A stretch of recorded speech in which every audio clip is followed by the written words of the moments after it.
In this video, I will be discussing about interest rate and how it affects you, and more importantly, the strategies that I've used to pay down my high interest debts. So let's jump in. Hello everyone and welcome again to Growing with Nelson.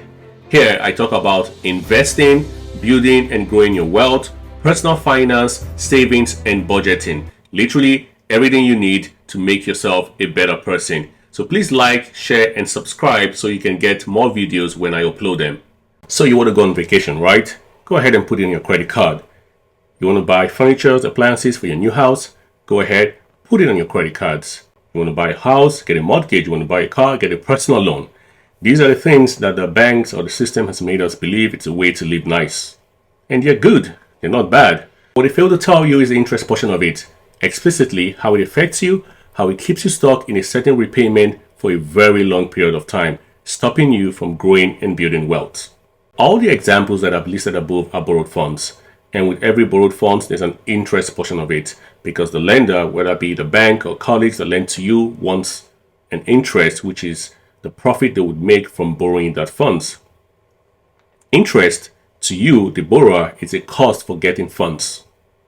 To the bank, interest is the profit they make from lending you those funds. So whenever you stay on a certain pattern of repayment for a very long time, your interest accrues, and when your interest accrues, the banks make more profit. The longer you keep your debt, the more interest you pay. The more interest you pay, the higher the profit the banks make. So if you're struggling to pay your debt and feeling stuck in a repayment cycle that seems like it's endless, that's okay. I've been there before.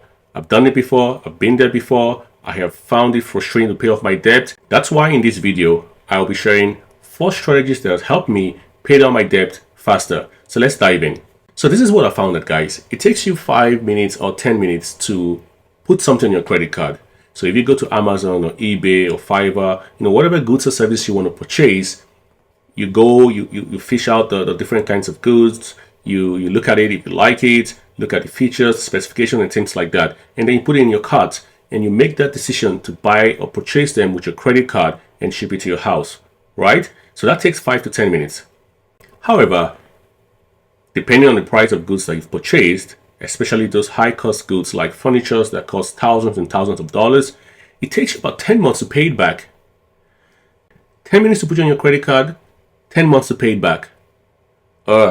So we're going to jump into the strategies that have helped me pay down my debt, and I'm pretty sure if you listen and employ them, it will help you pay down your debt as well. Let's go. Number 1, you need to list and organize all your debts. And you have to do that based on the current balance, the interest rate, and the minimum payments. So you have a debt with a current balance, so a loan with a current balance of say $10,000, and you have a credit card with a current balance of $9,000. You have a personal loan with a current balance of $4,000. You need to list and organize all your debts based on the balance, the interest rate, and the minimum payment monthly. The reason why you do this is because you need to see what you owe. You need to be transparent about what you owe. You can only conquer what you know. And so when you know your debts, know how they affect you, that's the first step into conquering your debts. Number 2, you need to pick a payoff strategy. There are 2 kinds of strategy, guys. You have the avalanche method and the snowball method. The avalanche method talks about paying the high interest debt first. So in the example that I gave you, the credit card would be the high interest debt. So what happens is that when you pay down the high interest debt first, you keep more money for yourself to pay other debts. And then there's the snowball method. The snowball method focuses on momentum and motivation. And what it tries to explain is that if you can pay the debt with the minimum or smallest balance first, you have that momentum and motivation to go ahead and pay the debt with the biggest or the bigger balance. It doesn't really matter what strategies you employ, but you need to stick to one strategy, right? You either go for the avalanche method where you're paying the debt with the high interest rate first, or you go for the snowball method where you're paying the debt with the smallest balance first. Either way, you have a goal, and the goal is to pay off your debt faster than expected. Number 3, and this is very, very important, you need to cut back temporarily on some expenses that you do not need. Cut back temporarily and put extra cash into paying off your debt. Paying off your debt should be a goal. It should be a project. Like literally, you need to focus and put your mind into paying off your debt. And if it means cutting down temporarily on those subscriptions, then do that. If you have extra income from your passive job or your side hustles from the stock market, whatever it is, you can go dog walking, for example, and get extra cash. You can be a nanny for a weekend or 2 weekends and get extra cash. You can get a job in McDonald's, whatever it is. You can drive Uber, whatever it is, drive Uber, drive Lyft. Do whatever you can to get extra cash and invest those extra cash into paying down the principal portion of your debt. It drives the interest rate down and it helps you pay off your debt faster. Number 4, automate your expenses. This just speaks to discipline, right? You do not want the bank coming to knock at your door. You do not want the bank trying to debit your account for the debt that you owe and they find out that they have no funds in your account. One of the most important reasons for automating your debt is so that you do not miss a payment, because missing a payment can affect you in multiple ways. One, it causes charges, and one of those charges is called NSF fees, non-sufficient fund fees. So that's the funds that, or the fees that the bank actually charges you because they try to take out the debt from your account, the minimum payment from your account, and they found out that you had no funds or no money in your bank account. Automating your debt also helps you in many ways, right? It keeps you in check, it keeps you disciplined, because you see, life is hard, right? Life is really hard. You go through life thinking about work, thinking about school, thinking about your kids, thinking about your family, your friends, multitasking. There's just many things to do in life. And the one thing you don't want to miss is paying your debt. The only way to guarantee that you cannot miss your debt for people who have so much to do is to automate your payment.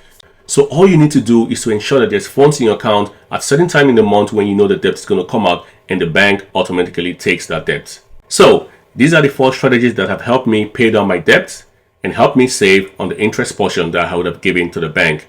Remember, paying your debt is a short-term sacrifice for a long-term freedom. You don't have to wait to the period where the bank has given you to pay the debt. So for example, the bank gives you a loan and says, you should pay back this loan in 7 years. They have calculated the interest that they will charge you over the course of that loan, which is 7 years. But the longer you leave that debt for 7 years, which is what the bank has told you, the higher the interest you pay. However, if you can pay that debt down in 1 year or 2 years or 3 years, you save a whole lot more on the interest you would have paid to the bank, leaving more money to your pocket for investing and saving. And so I'll go back and reiterate what I said earlier in this video. Interest is a cost to you, but interest is a profit to the bank. You have no business enriching the bank. We have no business enriching the bank. They have so much money. Why are you making them more rich? And the only way to do that is to pay down your debt faster and sooner.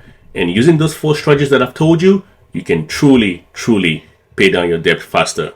Alright guys, we've come to the end of the session and I hope that you liked it, and more importantly, I hope you learned something from it. So please like, share, follow and subscribe so this video can get noticeable in the wider community. Until my next video, stay safe and stay blessed. Cheers guys, bye.